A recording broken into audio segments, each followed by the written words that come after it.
नमस्कार प्यारे विद्यार्थियों। आज अब इस वीडियो में हल करेंगे हम प्रश्न संख्या 4 का का से। और 4 का जो है वो भी प्रत्येक सवाल 2 अंक का होगा।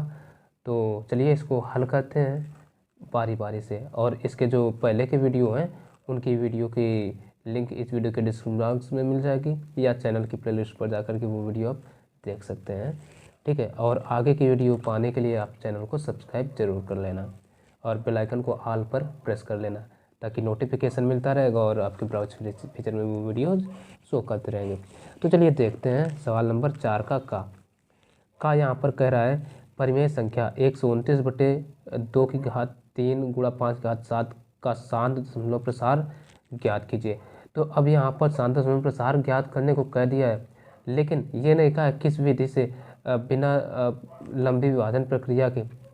तो जी हाँ, हमें बिना लंबी विभाजन प्रक्रिया के ही ऐसे ही एज इट इज ज्ञात करना है।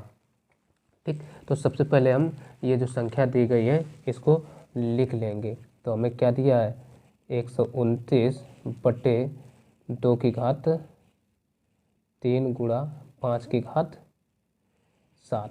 तो अब सबसे पहले एक चीज़ यहाँ पर ये देखो कि ये जो 2 की घात 3 है और 5 की घात 7, तो इसमें अगर हम गौर से देखें तो 2 की घात 3 जो है ना, इससे 4 घात कम है। तो इसमें हम सबसे पहला काम है इनकी घातों को बराबर कराना हर की। तो हम क्या करेंगे 129/2 की घात 3 है ना, तो इसमें अगर 7 कराना है तो 4 घात कम है, तो 2 की घात 3 गुणा 2 की घात 7। ठीक। गुणा 2 की घात 7 पूरा करने में कितना घात कम है 4, तो 2 की घात 4। ठीक। तो 2 की घात 4 हमें पता है कितना होता है 16। तो ऊपर 16 हमने कर दिया। अब नीचे क्या करना है 16 का इसमें करा देते हैं गुणा। तो जब इनका गुणा कराएंगे 16 और 129 का, तो ये आ जाएगा 2064। ठीक। तो ये आ जाएगा 2064।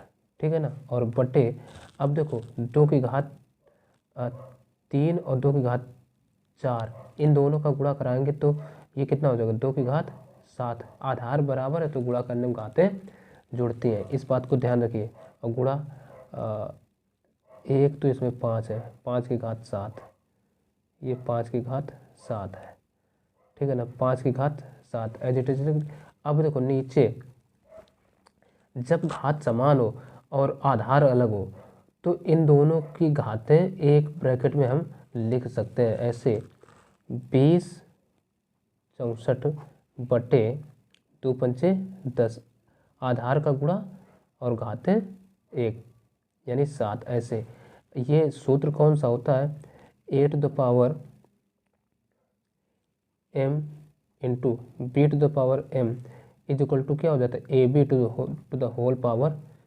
ये सूत्र होता है। तो इसी के अप्लाई से ये ऐसा हो रहा है। ठीक। तो अब आगे इसको हम लिख सकते हैं 2064/10 की घात 7 है, यानी एक के बाद क्या 0 1 2 3 4 5 6 3 3 6 1 7 0 हो जाएंगे। ठीक। ये होगा।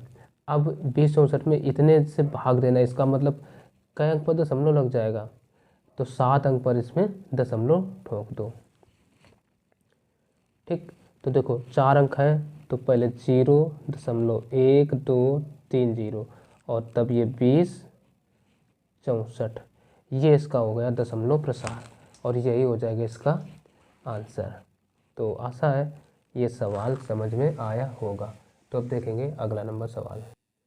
अब देखते हैं अगला नंबर सवाल 4 का खा देखो यहाँ पर क्या कह रहा है कि एक ठोस एक अर्धगोले पर खड़े एक शंकु के आकार का है। यानी एक ठोस जो है ना अर्धगोले पर खड़े शंकु के आकार का है। तो सबसे पहला काम है चित्र बनाना। तो एक हम चित्र बना लेते हैं। ठीक। एक ये पहले तो हम क्या बना रहे हैं शंकु। अब ये किस पर खड़ा है एक अर्धगोले पर खड़ा है। ठीक। क्या कहा एक ठोस एक अर्धगोले पर खड़े एक शंकु के आकार का जिनकी त्रिज्या 3 सेंटीमीटर है। यानी त्रिज्या हमें दे दिया है 3 सेंटीमीटर। ये दूरी, ये इतनी जो है यहाँ से यहाँ तक की जो दूरी है 3 सेंटीमीटर हो गई। ठीक, आगे क्या कहा है, तथा शंकु की ऊंचाई 4 सेंटीमीटर है, यानी शंकु की ऊंचाई भी जो है वो दे रखा है 4 सेंटीमीटर यहाँ से यहाँ तक की। तो कहा इस ठोस का संपूर्ण पृष्ठीय क्षेत्रफल पाई के पदों में ज्ञात कीजिए। ठीक, तो 3 इधर की भी होगी ये वाली दूरी। ठीक, और ये भी तो त्रिज्या है ना, तो यहाँ से भी दूरी कितनी है, 3 रहेगी। तो खैर अब हमें पाई के पदों में ज्ञात करना है। अब ये 2 अंक का सवाल है। ठीक, और ज्ञात क्या करना है, उस ठोस का संपूर्ण पृष्ठीय क्षेत्रफल। तो ये ध्यान रखो, ठोस का संपूर्ण पृष्ठीय क्षेत्रफल बराबर क्या होगा, शंकु का क्षेत्रफल प्लस अर्धगोले का क्षेत्रफल, यही तो होगा। शंकु का क्षेत्रफल प्लस अर्धगोले का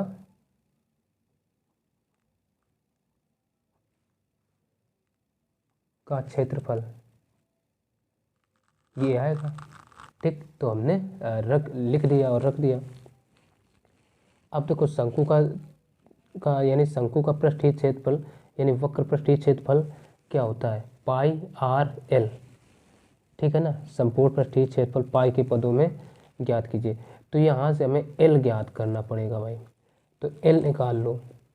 तो एल बराबर सूत्र क्या होता है, under root H square plus R square, ये होता है एल बराबर सूत्र। तो रख दो मान, अंडर रूट एच का मान क्या है, एच देखो 4 आया है, तो 4 का स्क्वायर प्लस आर क्या है 3 का स्क्वायर। तो अंडर रूट 4 का वर्ग होता है 16 प्लस 3 का होता है 9। तो 16 और 9 ये 25 अंडर रूट के भीतर। तो यहाँ से एल बराबर कितना आ जाएगा 5। ठीक, ये 5 सेंटीमीटर आ गए एल। तो अब इनके मान जो आए हैं रख दो। तो शंकु का क्षेत्रफल क्या होता है, पाई आर एल। ठीक, प्लस अर्धगोले का, देखो पूरे गोले का होता है 4 पाई आर एल, आधा है तो उसका हो जाएगा 2 पाई आर स्क्वायर।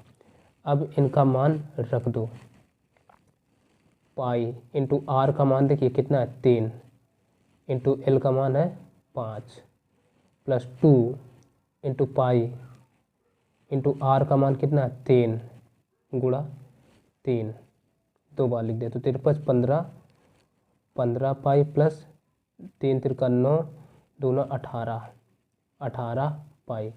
इन दोनों को ऐड कर दो, 8 5 13, 1 1 2 1 हासिल 3 पाई। और ये वो है क्षेत्रफल है, तो सेंटीमीटर स्क्वायर, यही इसका आंसर हो जाएगा।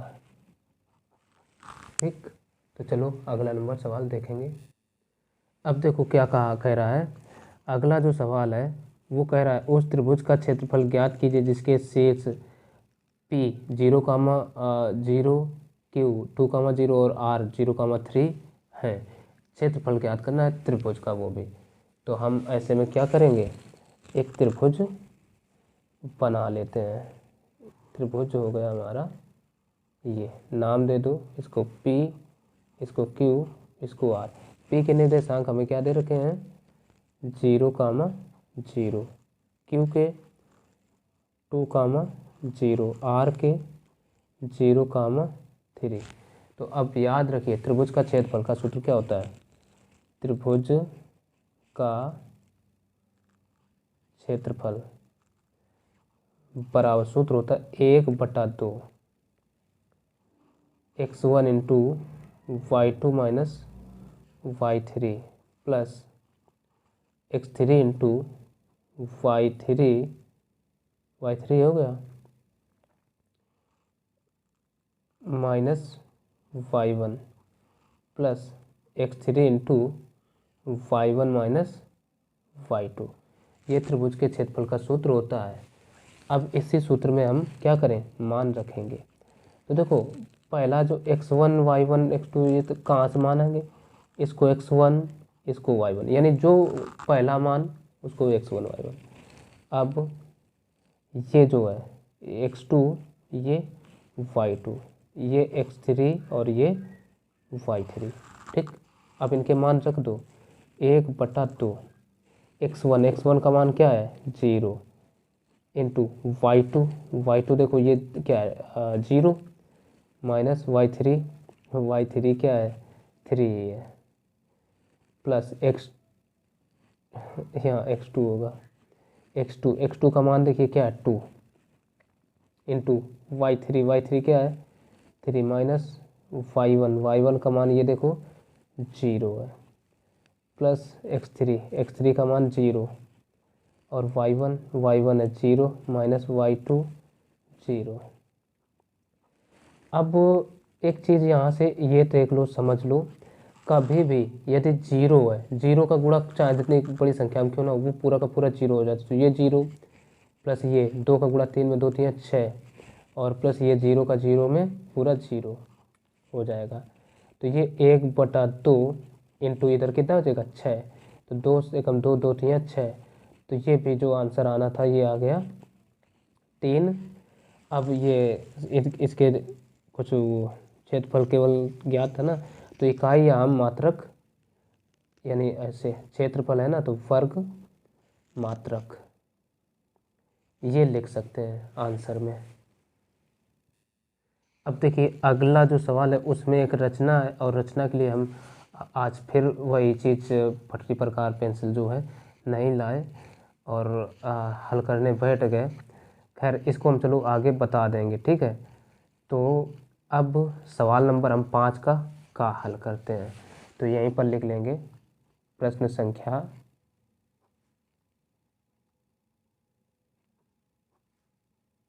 5 का में जो सवाल है इधर हम लिखेंगे हल में क्या दे रखा है, जो समीकरण है वो हमें दे दिया है x नहीं केवल x माइनस 1/x बराबर 3 और जो एक रिस्ट्रिक्शन दे रहे हैं x is not equal to 0 और के मूल ज्ञात करना है। इसको मतलब इसको हल करके मूल ज्ञात करना है, ठीक।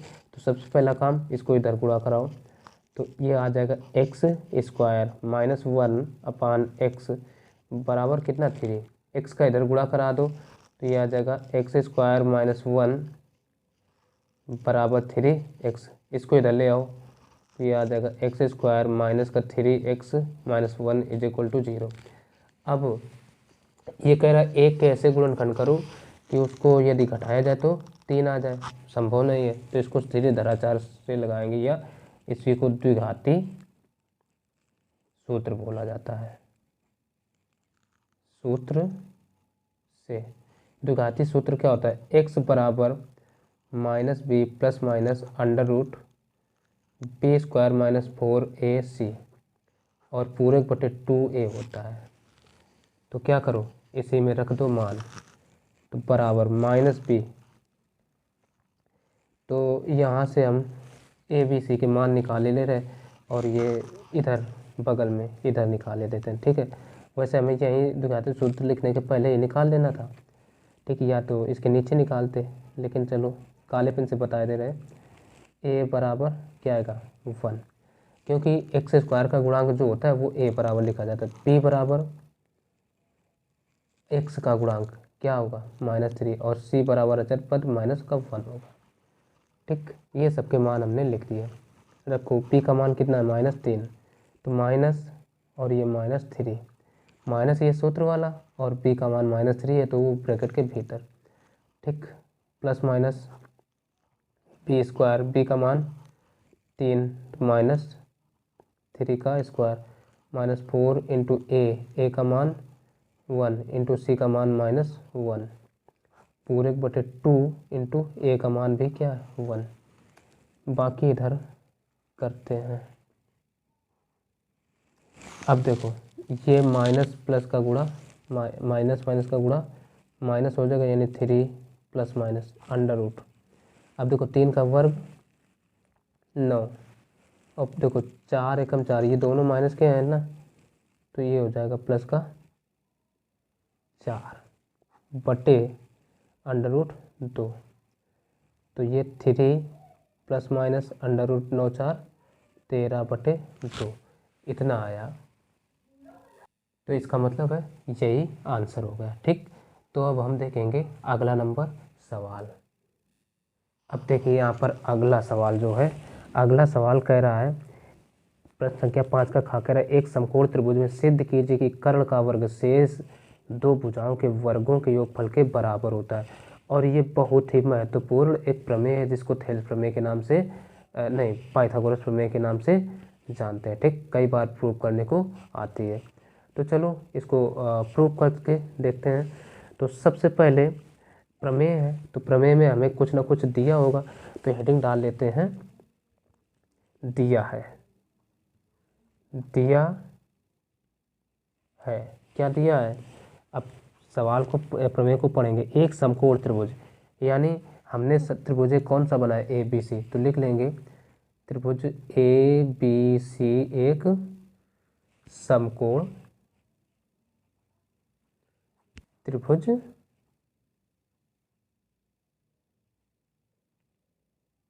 है। ठीक है ना, त्रिभुज ए बी सी एक समकोण त्रिभुज है। अब ये मान रहे कोण पी जो है ना 90 अंश है, तो ये लिख लो कोण पी बराबर 90 अंश। ठीक हो गया। अब आगे क्या कहा है? सिद्ध कीजिए कि कर्ण का वर्ग शेष दो भुजाओं के वर्गों के योग के बराबर होता है। और तो कुछ दिया नहीं, अब बस सिद्ध करना है। तो अगली हेडिंग डाल लेंगे सिद्ध करना है। क्या सिद्ध करना है? ये देखिए कर्ण का वर्ग, तो कर्ण यहाँ पर क्या होगा? AC स्क्वायर बराबर शेष दो भुजाओं के वर्गों के, शेष दो भुजा कौन बनी? AB और BC, तो AB का स्क्वायर प्लस BC का स्क्वायर, ये सिद्ध करना है। ठीक, तो अब सिद्ध करने अगर चलें तो ऐसे हम सिद्ध नहीं कर पाएंगे, इसमें करेंगे एक रचना। तो अगली हेडिंग हम यहीं पर डाल देते हैं रचना। तो रचना में क्या किया? रचना में हम यहाँ पर एक इस पर ये लंब खींचते हैं जिसको नाम दे देते हैं BD। ठीक है ना, BD यानी शीर्ष B से, शीर्ष B से ये कौन सी भुजा है? AC, AC पर एक लंब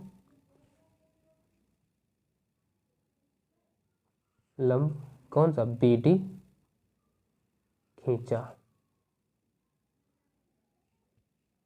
या इसको AC लंब BD खींचा, ऐसा भी शॉर्ट में लिख सकते थे। ठीक, अब आ जाओ उपपत्ति पर। उपपत्ति पर चलो, उपपत्ति पर क्या कहते हैं? सबसे पहले हम क्या कहते हैं? ये देखो 90 अंश है ही, ये 90 अंश है और ये 90 अंश है। तो पहला काम क्या कहते हैं? इसको हम मान रहे हैं ये हो गया हमारा थीटा। ठीक, ये 90 अंश, तो ये वाला कोण कितना होगा? इतना, इतना ये हो जाएगा 90 माइनस थीटा, बाहर की ओर लिख दिया।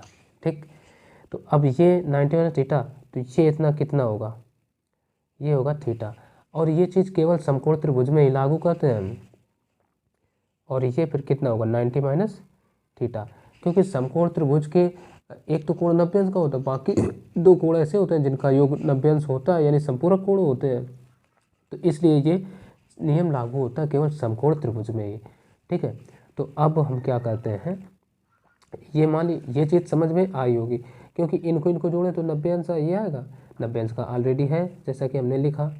अब इनको जोड़ें तो भी 90 अंश आएगा, एक ये 90 है, तीनों का योग करो तो 180 अंश आ जाएगा। ठीक, तो खैर अब उपपत्ति में देखिए, पहले हम त्रिभुज क्या कहते हैं? ABC लेते हैं, त्रिभुज ABC व त्रिभुज पहले ले रहे एक ABC व ADB, ADB में। अब किस रेस्पेक्ट में लिया, ये मेन चीज़ समझना जरूरी। देखो A से 90 अंश की ओर आए, तो A से इसमें भी 90 अंश कहाँ? यहाँ मिला, तो वहाँ चले। फिर B, इसमें C क्या है? 90 माइनस थीटा, इसमें B क्या है? 90 माइनस थीटा। तो इस रेस्पेक्ट में ही हमें लेना है। ठीक, तो हम लिखेंगे कोण ए बराबर कोण ए। क्यों बराबर है, लिख दो उभयनिष्ठ, उभयनिष्ठ। ठीक, उभयनिष्ठ है ना। और आ जाओ कोण ए डी बी, कोण ए डी बी, या वो ए बी सी लिख लो पहले, ए बी, इसको सी लिख रहे हैं, ए बी सी बराबर कोण ए डी बी। ये क्यों बराबर है, प्रत्येक कितना है 90 अंश, 90 अंश। ठीक, तो अब इसमें डबल ए सिमिलरिटी लगा दो, तो ए समरूपता से क्या हो जाएगा, त्रिभुज, ये जो हमने लिया था ए बी सी समरूप हो जाएगा त्रिभुज ए डी बी के। जब समरूप हो गया तो हमें एक कंडीशन पता है कि समरूप त्रिभुजों की संगत भुजाएं समानुपाती होती हैं, तो ये आ जाएगा ए बी अपान क्या होगा ए डी बराबर इधर से बी सी अपान बी डी और बराबर A C upon A B. अब एक चीज़ देखो, इसमें ए बी है और ये बी डी और ए, ठीक। तो अब अगर हम देखें तो ये बी डी जो है ये तो हमने रचना वाली भुजा की है, तो इसका तो प्रयोग कहीं अप्रूव करने में होना नहीं, तो ये वाला अनुपात जो है इसको छोड़ दो। ठीक, तो बचेगा कौन, ये ए बी अपान ए डी बराबर आ जाएगा ए सी अपान ए बी। ठीक, ए बी का इधर गुणा करा दो तो यह आ जाएगा ए बी स्क्वायर बराबर A C into A D. समीकरण 1 आ गया। ठीक, अब क्या करते हैं, अब हम ले लेते हैं त्रिभुज इसी प्रकार से ये ए बी सी और बी डी सी में। ठीक,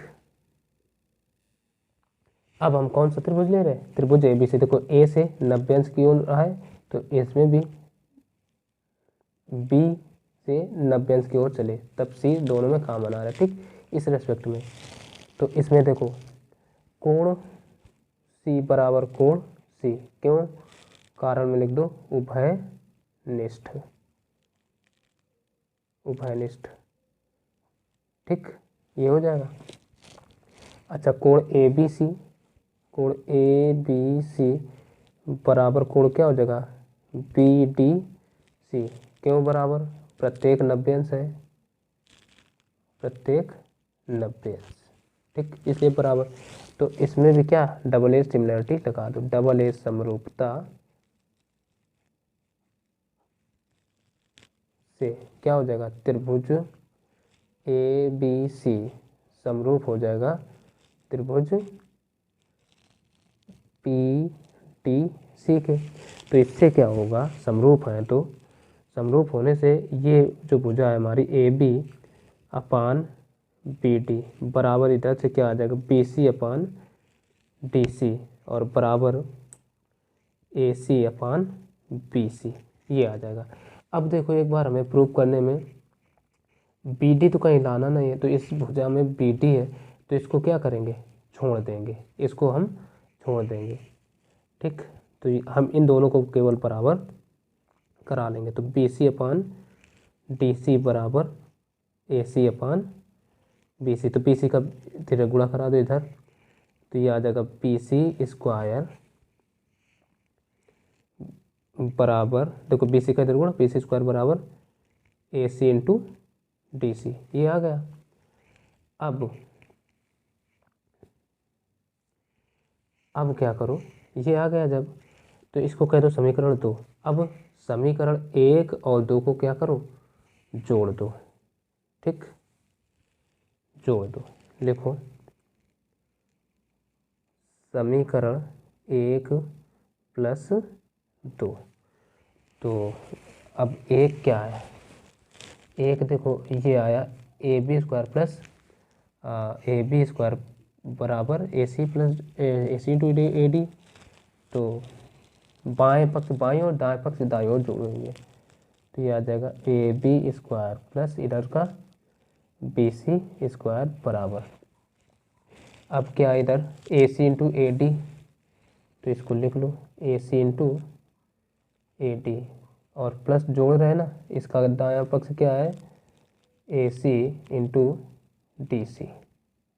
ठीक, अब देखो ए सी दोनों से इससे कॉमन मिल रहा है तो आ जाएगा ए सी कॉमन, तो अंदर क्या आ जाएगा ए डी प्लस का डी सी। ये अब ए सी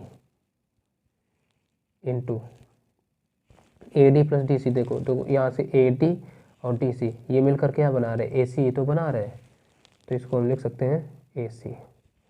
तो ए सी इंटू ए सी क्या हो जाएगा ए सी स्क्वायर, तो ये आ गया हमारा A B square plus B C square बराबर ए सी स्क्वायर।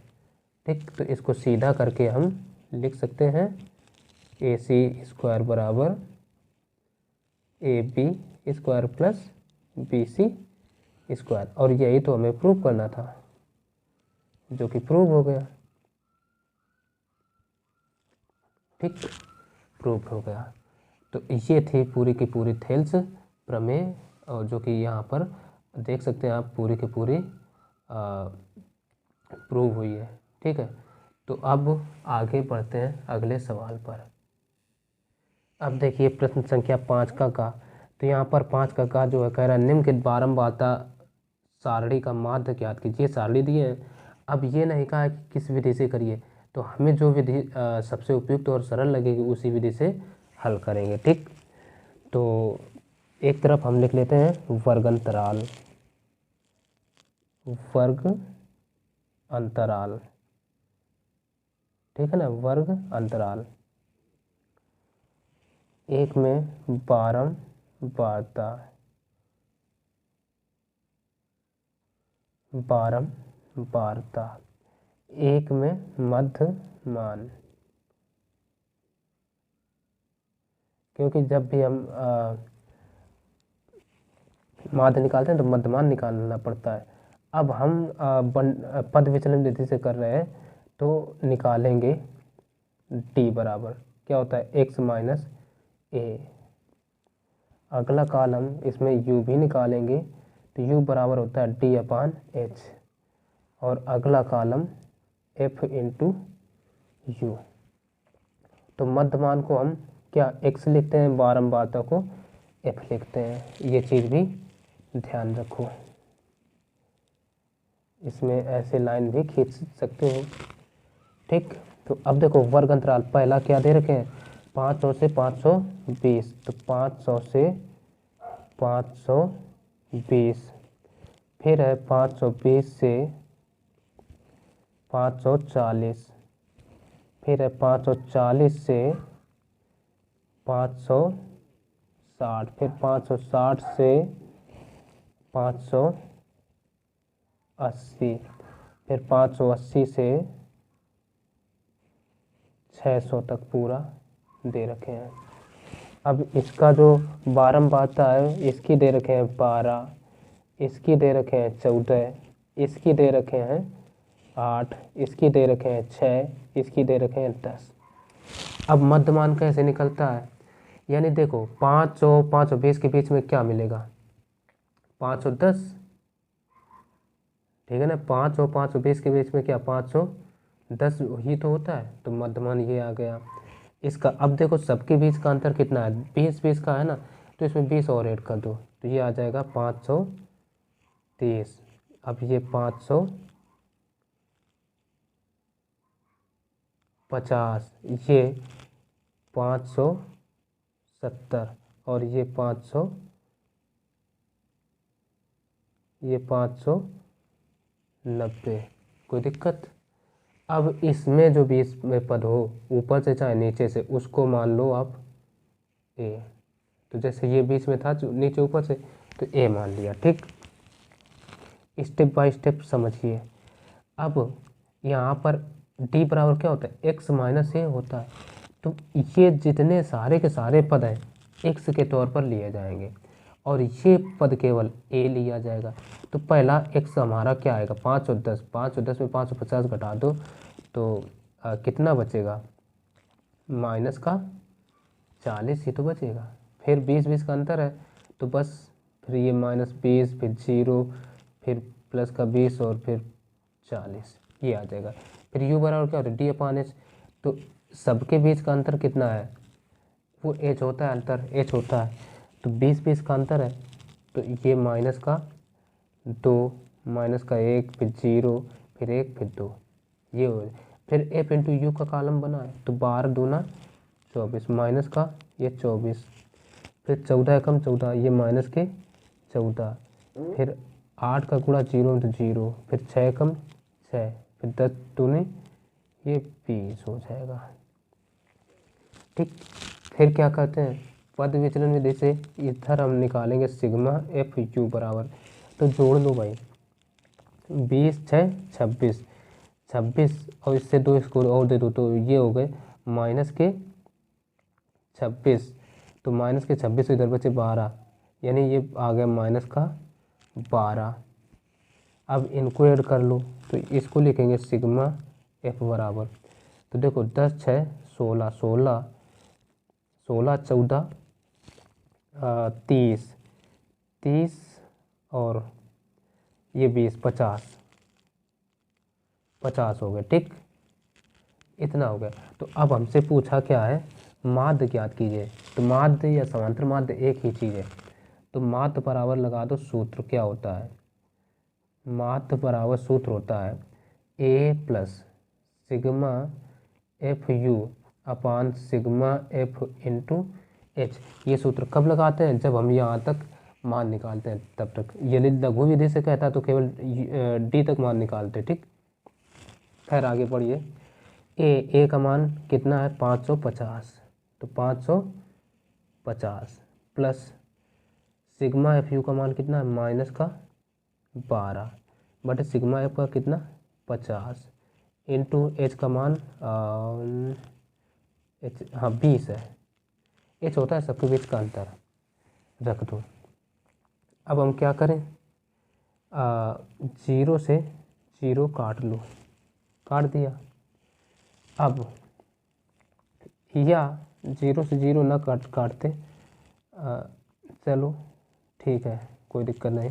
अब इनका गुणा करा लो तो 550 माइनस 5 दूना 10, नहीं 5 दूना 24, 24 बटे 5 रहेगा, इसमें डिवाइड कर दो तो 550 माइनस 5 चौको 20, 5 चौको 20, 4 बार जाएगा, 5 चौको 20।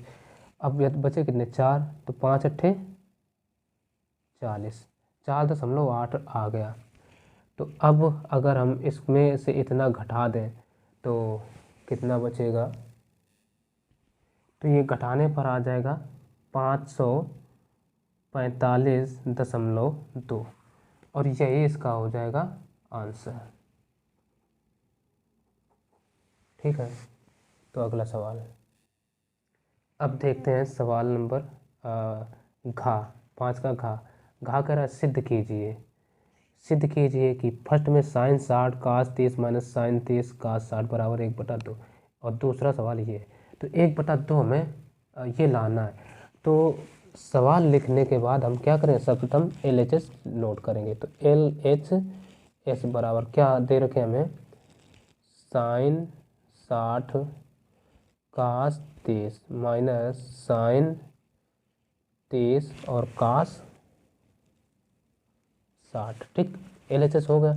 तो अब देखो जिनके मान है मान रख दो। साइन 60 का मान क्या होता है, √3/2 इंटू कास 30 का √3/2 माइनस साइन 30 का 1/2 इंटू कास 60 का 1/2। अब देखो इनका गुणा करा लो तो ऊपर ऊपर √3 का √3 में तो 3/4 माइनस 1/4। अब देखो हर समान है तो 4 LCM, तो ऊपर बचा 3 माइनस 1। ठीक, तो क्या आ जाएगा बराबर 2/4, 2 एकम 2, 2 दूना 4 1/2 आ गया। तो यानी ये LHS बराबर कितना आ गया 1/2। और यही तो हमें प्रूव करना था RHS में, तो RHS ये आ गया। अगला नंबर इसका सेकंड में क्या दे रखे हैं, tan 52, tan 52, tan 60, tan 38, tan 30 बराबर 1। तो इसमें भी क्या लिखेंगे LHS। तो LHS बराबर सबसे पहले क्या दे रखे हैं, tan 52, tan 60, tan 38 और tan 30। LHS लिख लिया। अब देखो हम उनको एक साथ रखेंगे जिनका टोटल 90 अंश हो। तो जैसे ये और ये इनका 90 हो रहा है, तो इसको पास में रख लेते हैं, tan 52 और ये tan 38। और tan 60 का मान क्या होता है, √3 इंटू tan 30 का 1/√3। तो √3 से √3 कैंसिल आउट। तो अब देखो इसको एक को बदल लो 90 - थीटा में, तो tan 90 - थीटा। अब 90 में से कितना घटा दो कि 52 ही बचे, तो 38।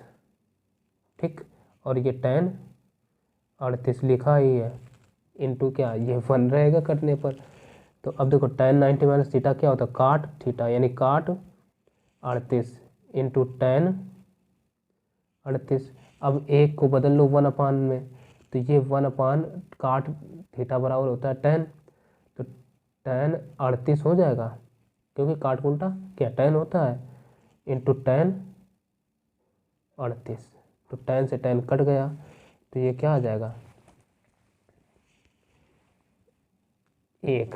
यही तो बराबर RHS प्रूव करना था, जो कि आ गया। तो बस इस वीडियो में इतना ही। आगे के जो सवाल हैं उनको अगले वीडियो में हम बताएंगे। तो वीडियो देखने के लिए इस चैनल को सब्सक्राइब कर लेना और बेल आइकन को ऑल पर ज़रूर प्रेस कर लेना, ताकि जैसे ही मैं कोई नया वीडियो अपलोड करूँगा तो उसका नोटिफिकेशन आपको तुरंत पहुँच जाएगा। तो चलिए मिलते हैं फिर अगले वीडियो में, तब तक के लिए नमस्कार।